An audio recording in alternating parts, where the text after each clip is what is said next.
तो आज हम लोग देखेंगे चंद राजवंश का प्रशासन। तो चंद राजवंश जो था वो कुमाऊं क्षेत्र पर शासन करता था और उस शासन में जो सर्वोच्च अधिकारी होता था, प्रशासन में सर्वोच्च जो था वो था राजा।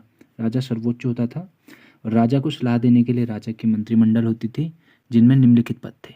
ठीक है, तो कुमाऊं में जो कौन सा शासन चलता था, चंद शासन। उसमें हम लोग आज देखेंगे कि जो प्रमुख धर्माधिकारी थे या जितने भी उनके अधिकारी वगैरह थे उनको क्या क्या नाम दिया गया था, किस किस नाम से वो जाने जाते थे। तो अगर हम बात करें तो धार्मिक व्यवस्था वाले गुरु, पुरोहित, धर्माधिकारी आदि थे। तो जो चंद शासन में धार्मिक व्यवस्था करते थे उन्हें गुरु, पुरोहित, धर्माधिकारी आदि कहा जाता था। जो चंद राजवंश था इसके जो संस्थापक थे सोमचंद द्वारा चौथानी ब्राह्मणों की नियुक्ति की जाती है। उन्होंने फिर उसमें से 4 ब्राह्मण जातियों को अलग अलग चीज़ों के लिए विभक्त किया था। जैसे एक को गुरु बना दिया, एक को पुरोहित बना दिया, एक को धर्माधिकारी बना दिया। अगले वीडियो में हम जब चंद वंश को शुरू करेंगे तो उसमें हम जब सोमचंद को पढ़ेंगे तब एक एक जाति के बारे में वहाँ पे हम देखेंगे। उसके बाद है राज परिवार के महाराज कुमार में बड़े व छोटे राजकुमार शामिल होते थे। तो राज परिवार के महाराज कुमार जो होते थे वो क्या होते थे, राजा के बेटे होते थे। ठीक है, राजकुमारों को महाराज कुमार कहा जाता था। सैनिक व्यवस्था वाले जो प्रमुख पद थे उन पे कौन कौन से लोग थे, दीवान, बख्शी, फौजदार आदि कहलाते थे। जो सैनिक व्यवस्था वाले अधिकारी थे उनको 3 भागों में बांटा है, दीवान, बख्शी, फौजदार। ठीक है, आधुनिक व्यवस्था को सुविधाजनक बनाने के लिए इनका प्रशासन कई भागों में विभाजित किया गया था। जैसे 4 बूढ़े इन्होंने किए थे प्रशासन को सुविधाजनक बनाने के लिए। गांव में 4 बूढ़ों की नियुक्ति करते थे। इसके अंतर्गत कारकी, बोरा, तड़ागी, चौधरी 4 जातियां थी जिनको क्या कहा जाता था, इन 4 जातियों को कहा जाता था चाराल कहा जाता था। ठीक है, इन 4 जातियों को क्या कहा जाता था, चाराल कहा जाता था।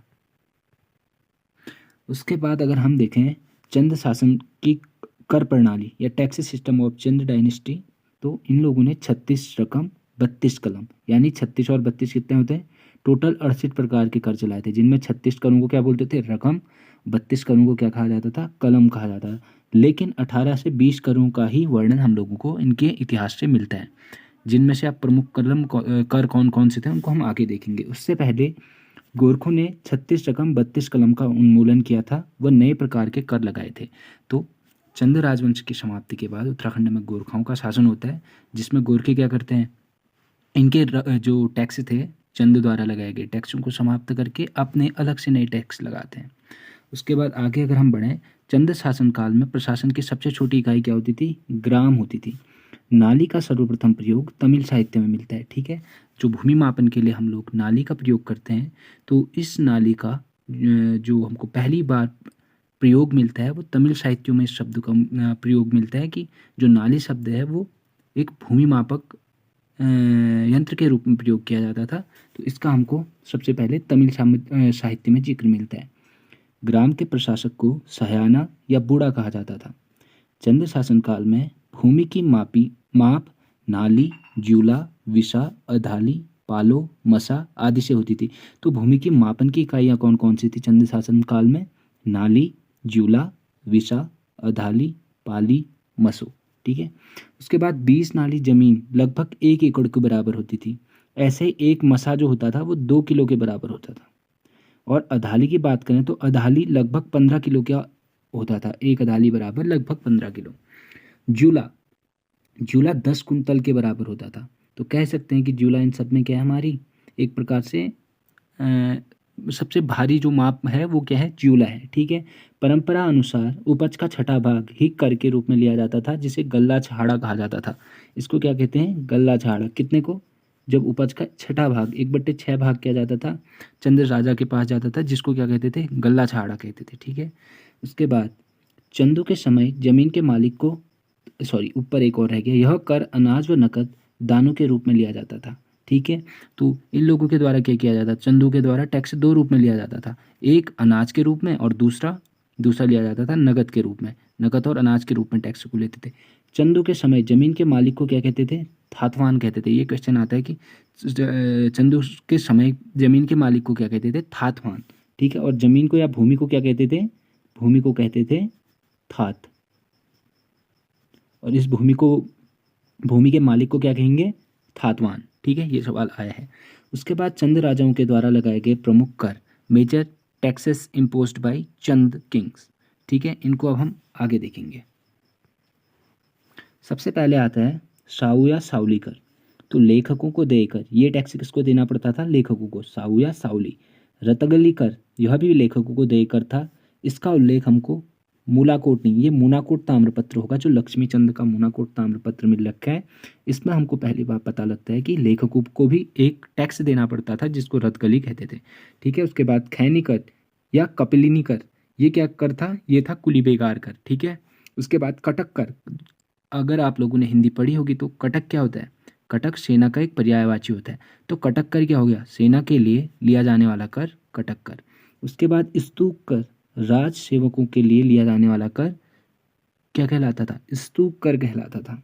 उसके बाद न्यवाली, न्यवावली कर क्या था? न्याय पाने के लिए दिया गया टैक्स। अगर आप लोगों को न्याय पाना है तो उसके लिए भी आप लोगों को टैक्स देना होगा, जिसको न्यायवली टैक्स कहते थे। सिरती कर काफ़ी इंपोर्टेंट कर है, माल भाबर क्षेत्र तथा भोटिया व्यापारियों से वसूला जाता था। यह एक प्रकार का नगद कर था। तो सिरती कर क्या होता है? मुख्यतः आपने को ने देखा होगा कि हमारा जो उत्तराखंड है वो आयताकार आकृति का है। ठीक है, और इसमें उत्तर वाले क्षेत्र में हमारे यहाँ कौन? भोटिया लोग रहते हैं। और नीचे कौन रहते हैं? ये नीचे वाला क्षेत्र क्या कहलाता है? तराई कहलाता है। तो ये क्षेत्र क्या होता था? माल भाबर क्षेत्र तथा भोटिया व्यापारियों से वसूला जाने वाला कर। तो इस क्षेत्र में जो व्यापारी थे, जो नीचे से व्यापार करने के लिए आते थे, और इस क्षेत्र के जो हमारे भोटिया लोग हैं वो बर्फीले स्थानों पे रहते हैं, तो भेड़िया इत्यादि का पालन करते हैं और ऊन को बेचते हैं और या ऊनी व्यापार करते हैं। तो इन लोगों से और ये तराई क्षेत्र के जो लोग आते हैं, इन लोगों से व्यापार करने में जो टैक्स खरीद लिया जाता था उसको क्या कहते थे? सिरती कर।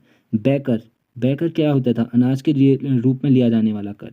ठीक है, राखिया कर, इसे रक्षा कर भी कहा जाता है, जो सावन के महीने में रक्षाबंधन व जनेऊ संस्कार के समय वसूला जाता है। या कहें तो शुभ अवसर पर जो भी है हमारा ये राखिया कर लिया जाएगा, मुख्यतः कब? रक्षाबंधन के टाइम पे।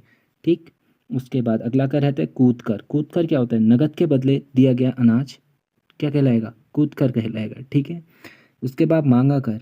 अगर राज्य पर क्या हो गया? अचानक युद्ध करने की स्थिति होगी तो ऐसी स्थिति में मांगा कर लिया जाता था। युद्ध के समय लिया जाने वाला कर मांगा कर। उसके बाद भाग कर।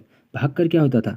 ये इंपॉर्टेंट है, यह कर घराटों पर लगाया जाता था। ठीक है, तो घराटों से कौन सा कर लिया जाता था? भाग कर। उसके बाद उसके बाद जो कर लिया जाता था वो था बजनिया कर। ठीक है, बजनिया कर, और ये बजनिया कर एक बार आ चुका है। बजनिया देखो, ये किससे लिया जाता था? नर्तकों व नर्तकियों के लिए लिया जाने वाला कर बजनिया कर था। ठीक है, उसके बाद चौबदार कर, यह राजा की वस्तुओं यथा तलवार, ढाल आदि को ढाने वालों के लिए लिया जाता था। तो आप लोगों ने देखा होगा कि जो हमारा राजा होता था, राजा के साथ क्या रहते हैं? उसके चौबदार रहते थे। चौबदार क्या करेंगे? उसके विभिन्न व्यक्तिगत वस्तुओं को ले जाने का कार्य करते थे। घोड़ालो, घोड़ालो कर क्या था? घोड़ों के लिए लिए जाने वाला कर घोड़ालो कर था। उसके बाद कुकरियालो क्या था? कुत्तों के लिए लिए जाने वाला कर कुकरियालो कर। कमीनवारी या सयंचारी कर, किसानों से लगान वसूलने करने के लिए लिया जाने वाला कर क्या था? कमीनचारी या सयांचारी। ठीक है, या कहें तो ये कमीनचारी या सयांचारी जो टैक्स है ना, ये लोग जो किसानों से लगान कौन वसूलता था? सयाने वसूलते थे। तो उन सयानों को जो टैक्स देना होता था उसको क्या बोलते थे? कमीनचारी या समयांचारी कर। उसके बाद आता है कनक कर, यह सौका व्यापारियों से स्वर्ण के रूप में लिया जाने वाला टैक्स था। उसके बाद अगला है हिल्यानी अधूल कर। बरसात में सड़कों की मरम्मत के लिए लिया जाने वाला कर क्या है? हिल्यानी अधूल कर। ठीक है, उसके बाद तान या टाट कर, सूती या ऊनी वस्त्रों के बुनकरों से लिया गया कर तान या टाट कर कहलाता था। उसके बाद अगला कर आता है मिझारी कर। मिझारी कर क्या होता है? कामगारों पर लगाए जाने वाला कर मिझारी कर कहलाता है। उसके बाद अगला जो टैक्स हम देखते हैं रौल्या देवल्या कर। राज परिवार के देवी देवताओं की पूजा के नाम पर लिया जाने वाला कर क्या कहलाता था? रौल्या देवल्या कर कहलाता था। इस रौल्या देवल्या कर में होता क्या था कि अगर जो हमारे शासक हैं, हमारे जो चंद राजा हैं, इनको किसी मंदिर में बलि वगैरह देनी है तो इसकी व्यवस्था किसके द्वारा की जाती थी? जनता के द्वारा की जाती। तो इसके लिए लोग, जो सामान्य जनता थी वो क्या करती थी? वो बलि अथवा भोजन के लिए बकरे वगैरह की व्यवस्था करती थी। तो इसको ही रौल्या देवल्या कर कहते हैं। तो यहाँ पे हमारी ये वीडियो होती है एंड। मिलते हैं अगली वीडियो पे।